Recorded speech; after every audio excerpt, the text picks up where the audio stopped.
नमस्कार बच्चों। आज के भाग में ठाणे महानगर पालिका शिक्षण विभाग वर्चुअल क्लास इयत्ता 8वीं विषय हिंदी। मैं वर्षा रविंद्र मटकर आपका चाहे दिल से स्वागत करती हूँ। देखिए बच्चों, हम हिंदी विषय में 8वीं कक्षा का पाठ देख रहे थे, मेरा विद्रोह। इसका एक भाग तो हम देख चुके हैं। इसके दूसरे भाग में हम देखने जा रहे हैं आगे क्या हो रहा है इस पाठ में। अभी तो पिताजी और बच्चे की अनबन तो चल रही है, आगे क्या होता है उसमें देखेंगे। तो चलो देखते हैं क्या हो रहा है। देखो, अभी दूसरे पाठ में उत्तर में पिताजी की झिड़की ने उसके प्रति उपेक्षा का आक्रोश को और बढ़ा दिया। मतलब जो बच्चे ने मांग रखी थी कि आप मेरी जन्मदिन क्यों नहीं मनाते, तो पिताजी ने झिड़कार दिया, यानी मना कर देना। झिड़की का मतलब होता है मना कर देना। तो शायद धीरे धीरे इसी उपेक्षा को आक्रोश का स्थान विद्रोह लेने लगा।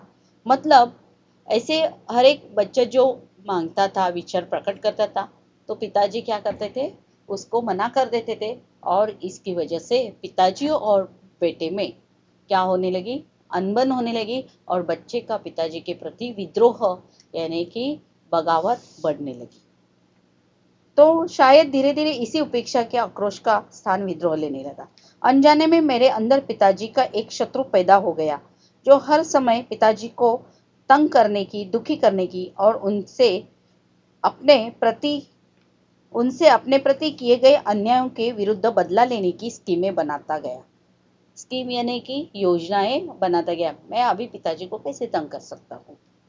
क्योंकि पिताजी और पढ़ाई एक दूसरे के पर्यायवाची बन गए थे, अतः पढ़ाई से भी मुझे उतनी ही चिढ़ हो गई थी जितने पिताजी से।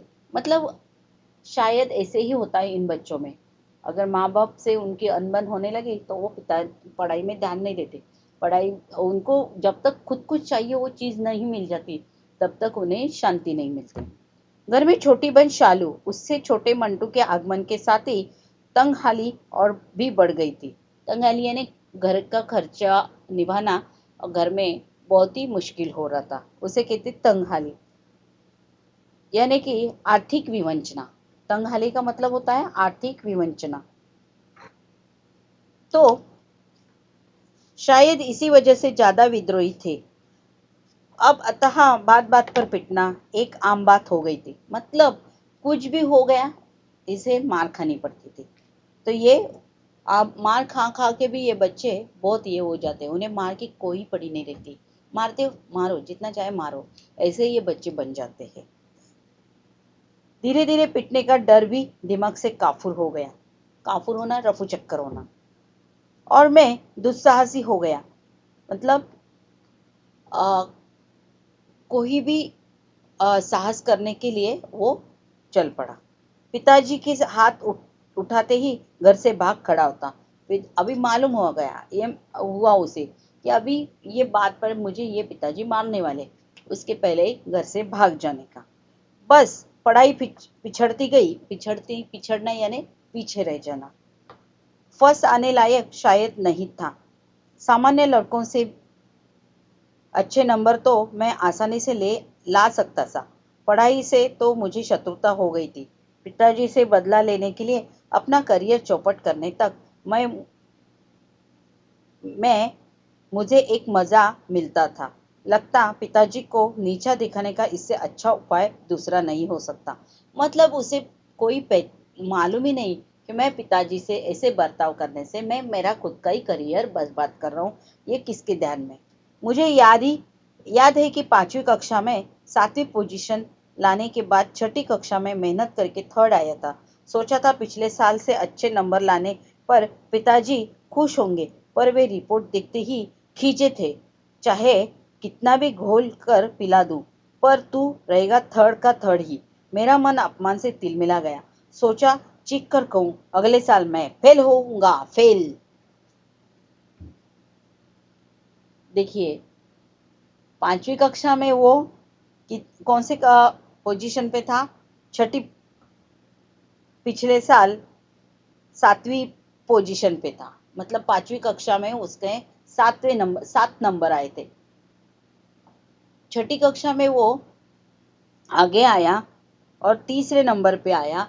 बड़ी खुशी से, मतलब 7 से 3 तक आया, यानी 4 नंबर आगे आया। बड़ी खुशी से पिताजी को रिपोर्ट कार्ड दिखाने गया तो पिताजी खीजे, मतलब उस पर ही चिल्लाए और बोले तो थर्ड का ही थर्ड रह जाएगा। मतलब पिताजी ने भी सोचना चाहिए, जब भी ऐसे माँ बाप ने ऐसे नहीं करना चाहिए, सोचना चाहिए अरे पिछले साल तो मेरे बच्चे ने इतने कम मार्क्स लाए थे, इस साल तो उससे अच्छे लाने चाहिए, तो उसे बढ़ावा देना चाहिए, ना कि उसका अपमान करना चाहिए। इससे क्या होता है, बच्चों के मन में नाराजगी पैदा होती है। ये माँ बाप नहीं देखते, वो खुद का ही देखते जाते हैं, अपनी महत्वाकांक्षा बच्चों पर लादे ही चले जाते हैं। इतना भी नहीं करना चाहिए, पेरेंट्स ने थोड़ा बहुत सोचना चाहिए। और फिर वो गुस्से से बोल दिया कि अगले साल तो मैं इतने भी नंबर नहीं लाऊंगा, मैं फेल ही हो जाऊंगा, क्या करना हो कर लो। अक्सर पेपर देकर लौटने पर इम्तिहान का बोझ टलने की खुशी में उमंगता से घर लौटा तो बैठक में ही पिताजी मिलते। कैसा किया पेपर? मैं खुश होकर कहता अच्छा, पर पिताजी के बिदक जाते, कह तो ऐसे रहते हो जैसे फर्स्ट ही आओगे। ये बात कभी भी नहीं करनी चाहिए। जब भी बच्चों के पेपर दे के बच्चा घर आता है, कभी भी पूछना नहीं कि कैसा था पेपर। मतलब एक बार का वो बच्चे के मन से बहुत भारी टेंशन रहता है, बोझ रहता है, वो बोलते हैं, हाँ पेपर हो गया, चलो बोझ हल्का हो गया, और उस खुशी के मारे वो घर आता है। तो फिर से उसकी याद उसे नहीं दिलानी चाहिए। और हम वही बात गलती पेरेंट्स लोग करते, वैसे उसके पिताजी भी वैसे ही करते थे।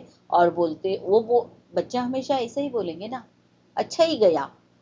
वो बच्चे सोचते नहीं है, वो ज्यादा, इसीलिए तो बच्चों को भगवान के घर के फूल कहते हैं, क्योंकि वो ज्यादा नहीं सोचते हैं, खुद के ऊपर तान तनाव नहीं रखते, अच्छा गया बोलते। लेकिन पेरेंट्स ही उसका अंदाजा लगा लेते हैं, अनुमान निकाल लेते हैं। हाँ, जैसे कि फर्स्ट ही आओगे, यानी पहले ही आओगे, ऐसे तुम्हें पेपर गया। खींच कर पेपर पेपर देकर लौटने पर तो खास तौर से उसका सामना करने से कतराता। मतलब अभी आदत से हो गई थी, पेपर देते ही उसके ऐसे लगता था अभी मैं घर जाऊंगा, पिताजी बैठे होंगे, मेरे को पूछेंगे कैसा गया पेपर, तो मुझे क्या होगा, आंसर देना पड़ेगा। इस सोच में वो थोड़ा डरता। अब बच्चा ऐसे सोचते, फिर मैं घर जाऊं या ना जाऊं, इधर ही टाइम पास करूं, ऐसे बच्चे सोचते रहते हैं। और इसी तरह ये भी बच्चा सोचता, कतराता यानी डरता था, चिढ़ता और माँ के सामने भुन भुना कर अपना आवेश व्यक्त करता, गुस्सा जाए माँ के सामने ही निकालता था। शालू मुझे बच्ची लगती थी, शालू यानी बहन, पर जब से थोड़ी बड़ी होने के साथ उसने पिताजी की माँ का कहना मानना, उनसे डरना शुरू कर दिया, मुझे उस चमची से चिढ़ हो गई।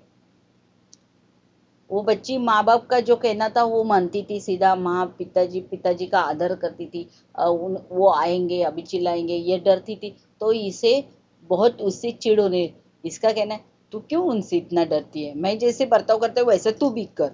ऐसे वो अपनी बहन को मारता था, और इसलिए उसे अपनी बहन से भी चिढ़ होने लगी। नन्हे मंटू यानी भाई छोटा को गोद लेकर उछलने खेलने की तबीयत होती है, पर पिताजी उसे प्यार करते, यह सोचकर ही मुझे उसे रोते रहने देने में शांति मिलती है। मतलब भाई से प्यार करने की मन में इच्छा होती है, लेकिन वो पिताजी का बहुत सा प्यार, बहुत लाडला है, प्यारा है, इसलिए वो उनका लाडला है ना, मैं इसको मारूंगा। मतलब वो रोएगा, पिताजी को दुख होगा, ऐसे इसकी क्या रहती थी, भावना रहती थी। इस महीने पैसे की ज्यादा परेशानी है, टेरिकॉट की कड़क कॉलर वाली बुशर्ट जरूर सिलवाऊंगा। मेरे पास घड़ी क्यों नहीं है, बिना घड़ी के परीक्षा नहीं दूंगा। साइकिल पंचर हो गई है तो बस नहीं, ऑटो रिक्शा से किराया देकर घर लौटूंगा। हिप्पी कट बाल कटवाऊंगा, माथे पर फुलाकर सवारूंगा। कर ले जो कर सकते हो मेरा।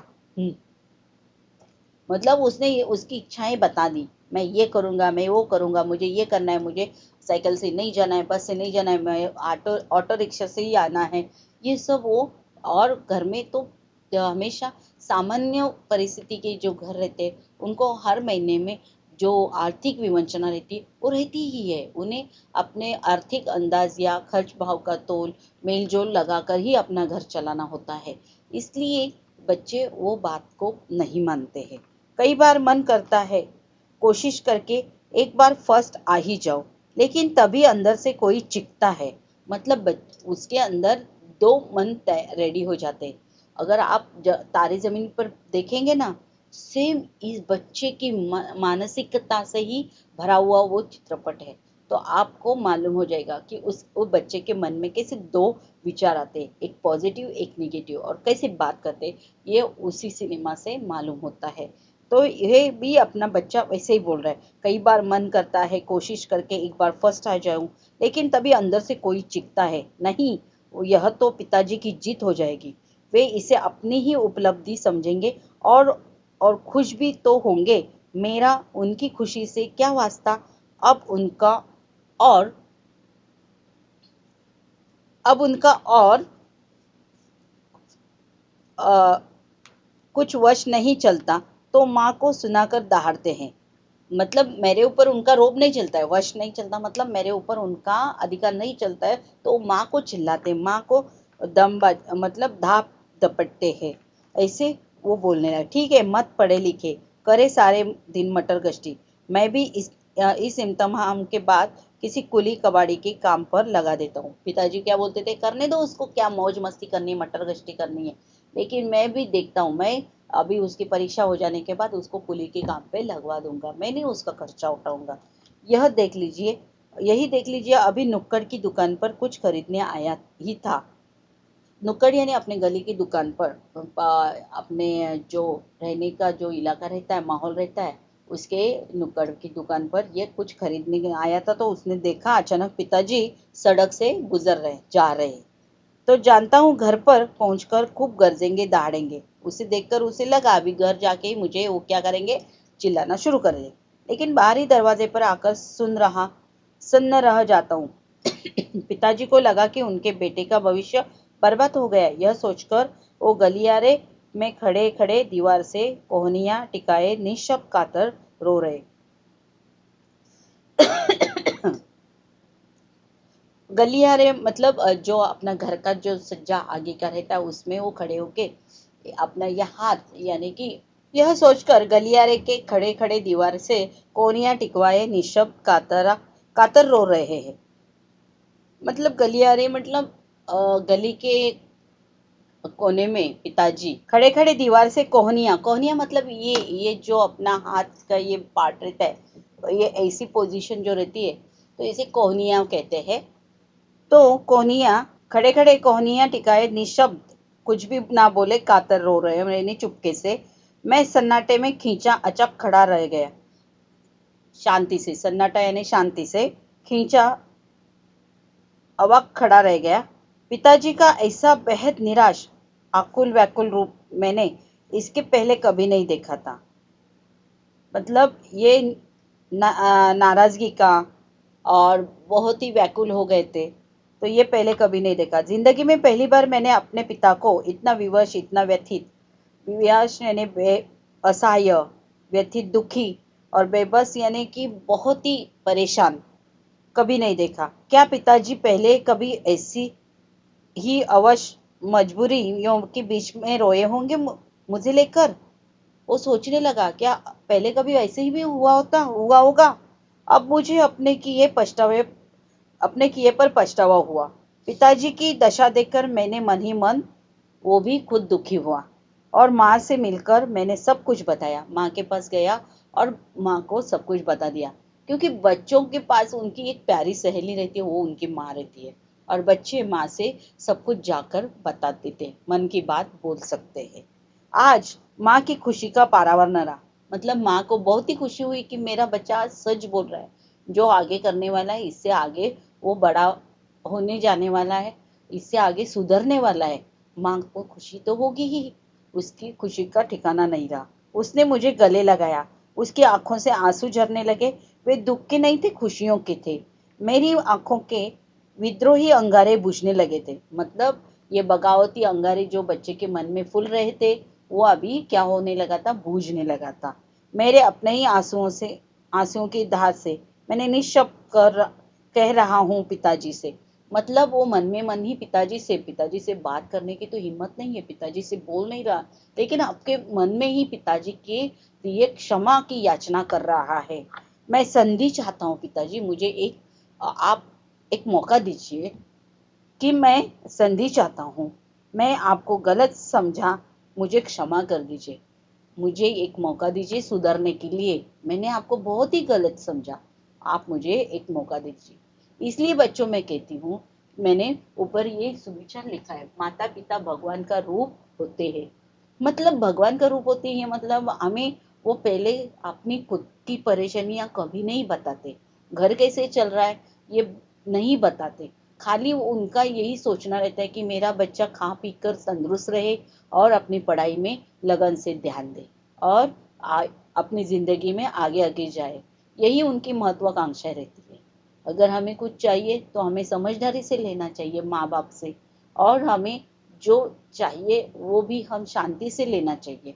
हमेशा अपने दोस्तों के बारे में सोचकर उनसे बराबरी करके कोई हासिल होने वाला नहीं, क्योंकि यह ध्यान में रखना चाहिए बचपन से ही हमें कि हर एक के घर की आर्थिक स्थिति अलग अलग होती है।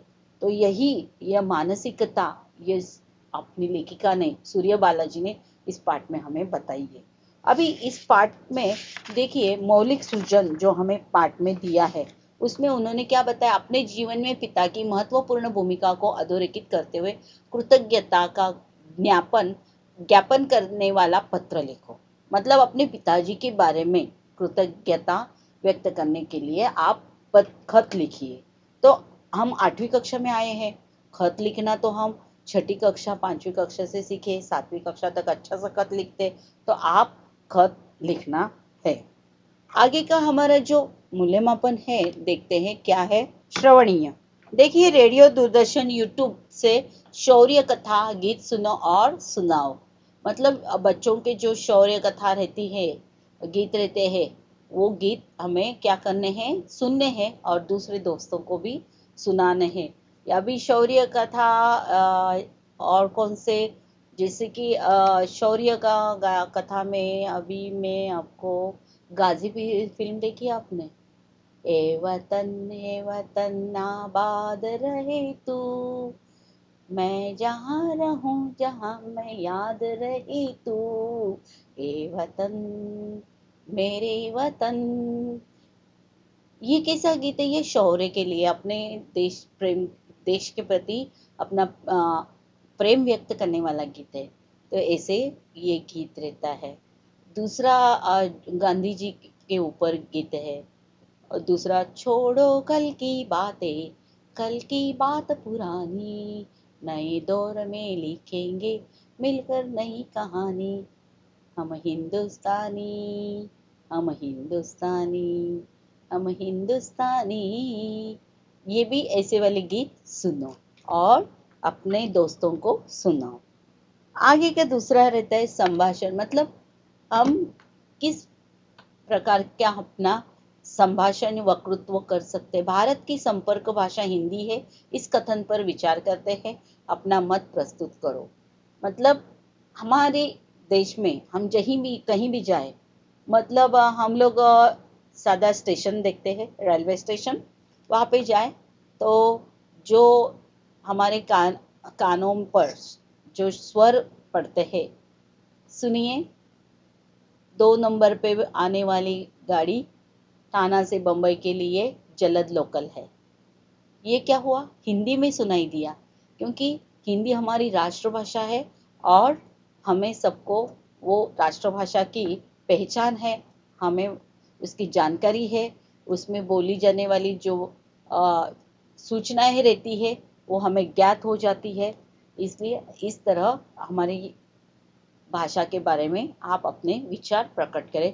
और ऐसी ढेर सारी कहाँ हिंदी ज़्यादातर यूज मतलब इस्तेमाल की जाती है, इसके बारे में आप अपने दोस्तों से संभाषण कीजिए। दूसरा रहता है पठनीय, किसी अंतरिक्ष यात्री की अंतरिक्ष यात्रा का अनुभव पढ़ो और चर्चा करो।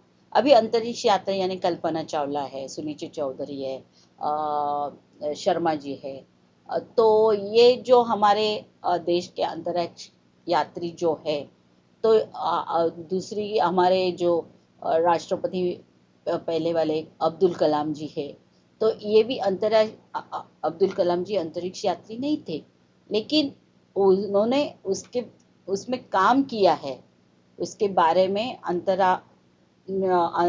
यान बनाने का वगैरह वैसे काम किया है। तो ये एक शास्त्रज्ञ के रूप में वो हमारे देश के एक राष्ट्रपति है।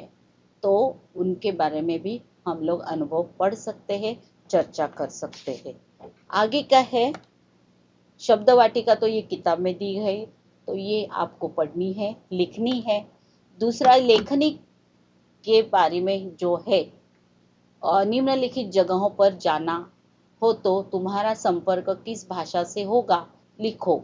मतलब अगर हम इस सामने दी गई राज्य में, देशों में गए तो हमारा संपर्क किस भाषा से होगा, यह हमें देखना है। तो अभी हम लोग चंडीगढ़ में जाएंगे, तो चंडीगढ़ में हमें कौन सी भाषा पढ़ने को मिलेगी? आपको पता है चंडीगढ़ में जो बोली जाती है वो भाषा हिंदी भी रहती है और दूसरी रहती है पंजाबी भी रहती है। दूसरी अहमदाबाद में जाते तो गुजराती रहती है। पुरी में जाएंगे यानी उड़ीसा राज्य में उड़िया भाषा रहती है। रामेश्वरम यानी केरल तेलुगु तमिल भाषा रहती है। पेरिस में जाएंगे तो फ्रांस रहती है। टोक्यो में जाएंगे तो जापानी भाषा रहती है। ब्राज़ील में जाएंगे तो पोर्तुगीज रहती है। बीजिंग में जाएंगे तो चीन, और इज़राइल में जाएंगे तो हिब्रू नाम की भाषा रहती है। ये मैंने आपको, ये लेखनिक में आप लिख सकते हैं। मतलब हर एक देश की भाषा, राज्य की भाषा अलग रहती है। हम लोग जैसे महाराष्ट्र में रहते तो हमारी महाराष्ट्र की भाषा, बोली भाषा, राज्य भाषा मराठी है। उसी तरह हर एक देश की, राज्य की भाषा अलग होती है। अभी हम आगे का क्वेश्चन देखने जा रहे हैं। आपकी किताब में अगर आप देखेंगे पेज नंबर 49 पे, पन्ना नंबर 49 पे देखिए, उपयोजित लेखन करके एक दिया है। उपयोजित लेखन करके दिया है, तो वो अपने हमें देखना है। तो वो उपयोजित लेखन जो रहता है उसमें लिखा है स्थल, जगह, संपर्क, पुस्तक मेला, दिनांक, समय। इसमें हमें पुस्तक मेले के बारे में लिखना है। तो वो हमें, मैं बोर्ड पे आपको मतलब लिख के दिखा सकती हूँ वो कैसे लिखना है, और वो आप काफी कर सकते हैं।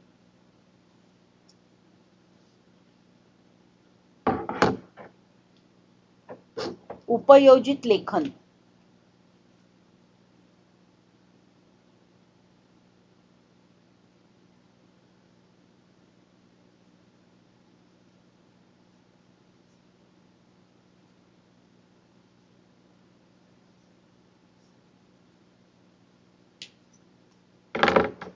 अभी कैसे लिखते हैं?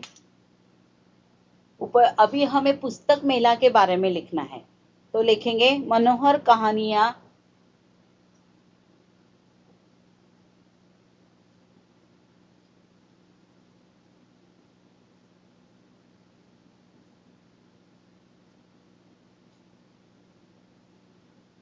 रुचिकर कविताएं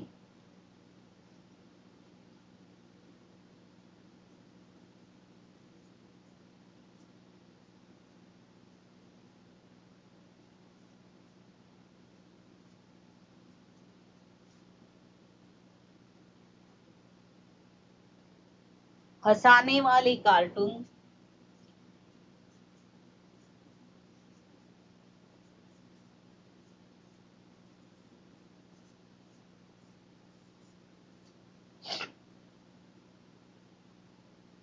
कथाएं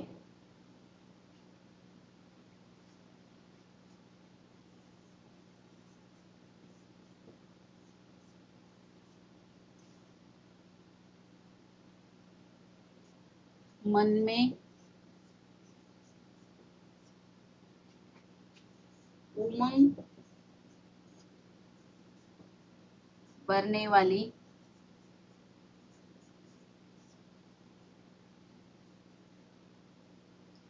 एकांकी तथा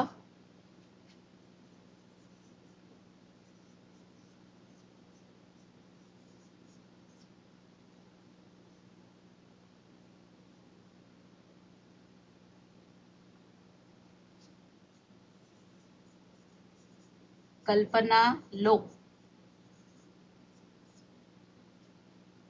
में विचरण कराने वाले बाल उपन्यास,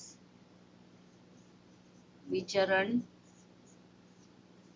कराने वाले बाल उपन्यास। बाल उपन्यास यानी कथा संग्रह।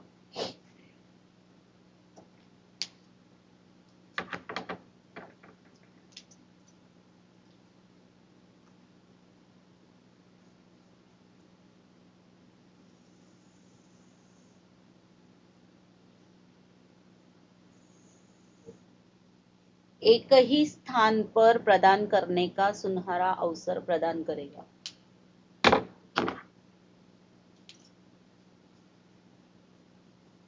एक ही स्थान पर प्रदान करने का सुनहरा अवसर प्रदान करेगा।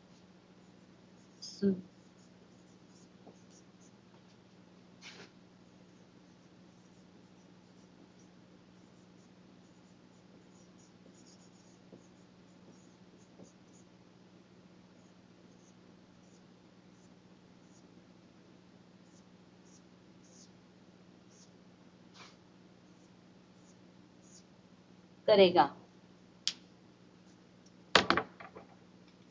बाल पुस्तक मेला, आगे यहाँ पे लिख देती हूँ।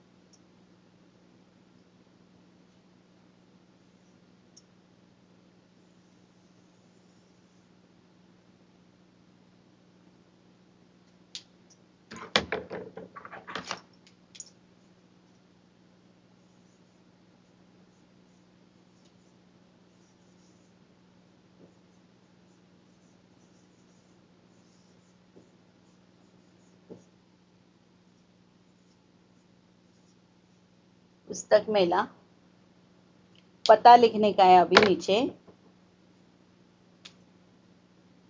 अभी हमारे थाने में ही भरा है तो मैं वही लिखती हूँ। नौपड़ा कामथे मैदान,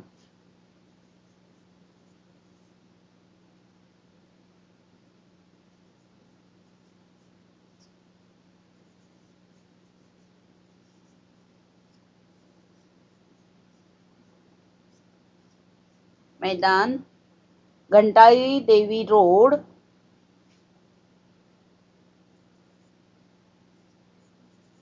घंटाली देवी रोड,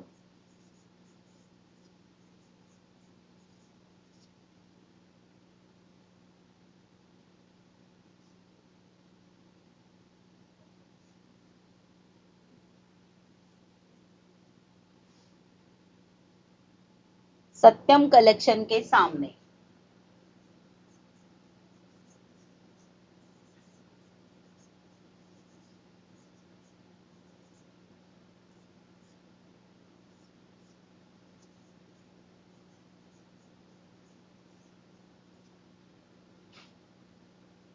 थाने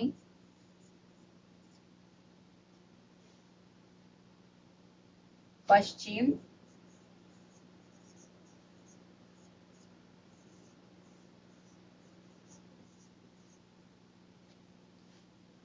समय सुबह 10 बजे से। अभी कब से कहाँ तक शुरू है वो भी लिखना है हमें। 1 मार्च से 2022 से 31 मार्च 2022 तक। अभी कब तक खुला रहता है वो भी समय लिखना है। समय सुबह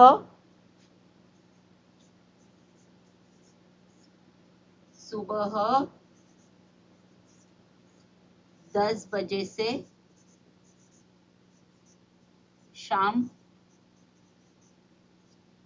10 बजे तक।